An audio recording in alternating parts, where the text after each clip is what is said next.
आम आदमी पार्टी के नेता सत्येंद्र जैन को लगा सुप्रीम झटका। दरअसल एक बड़ा फैसला सुप्रीम कोर्ट से आया जिसमें कि सत्येंद्र जैन की रेगुलर बेल को खारिज करते हुए उन्होंने तुरंत सरेंडर करने का आदेश दिया। इंटरिम बेल पर सत्येंद्र जैन अभी जेल से बाहर थे।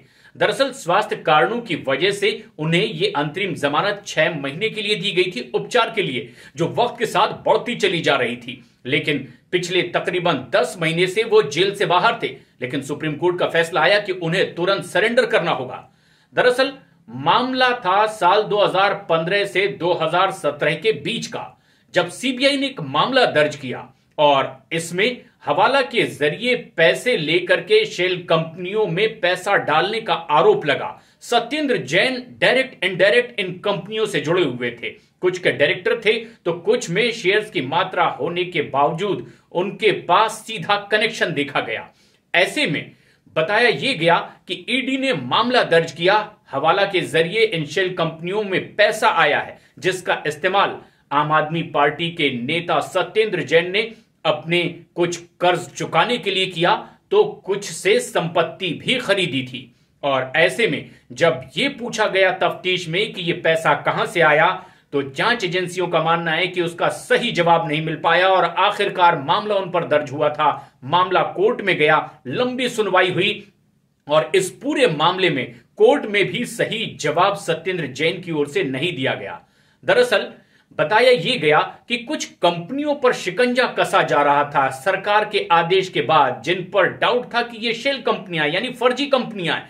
पैसों का घालमेल करने के लिए ये फर्जी कंपनियां कागजों पर बनाई गई है जबकि वो अस्तित्व में नहीं है। कुछ ऐसी कंपनियों की तफ्तीश आगे बढ़ी तो कुछ कंपनियों के नाम सामने आए, जिनमें प्रयास इन्फो सॉल्यूशन का नाम सामने आया। इसके अलावा अकिंचन डेवलपर्स का भी नाम सामने आया। कुछ और कंपनियां थी, Mangalayatan projects, Indo metal impacts, कुछ ऐसी कंपनियां थी जिनकी जांच पड़ताल आगे चली तो पता चला कि करोड़ों का लेन देन इन कंपनियों के नाम पर हुआ। तफ्तीश में यह पता चला कि सत्येंद्र जैन इस कंपनी से जुड़े हुए हैं और जब उनसे पूछा गया कि आपकी जो संपत्ति, आपका जो ट्रैक रिकॉर्ड है पैसों के लेन देन का, यह पैसा आपके पास कहां से आया, तो इसका उचित जवाब नहीं मिल पाया था और इसीलिए सत्येंद्र जैन जेल चले गए थे। लेकिन तकरीबन 1 साल जेल में रहने के बाद उन्हें अंतरिम जमानत भी मिली, क्योंकि कोर्ट में सत्येंद्र जैन की ओर से अर्जी दी गई थी कि उनकी तबीयत ठीक नहीं है और उपचार के लिए उन्हें अंतरिम जमानत चाहिए।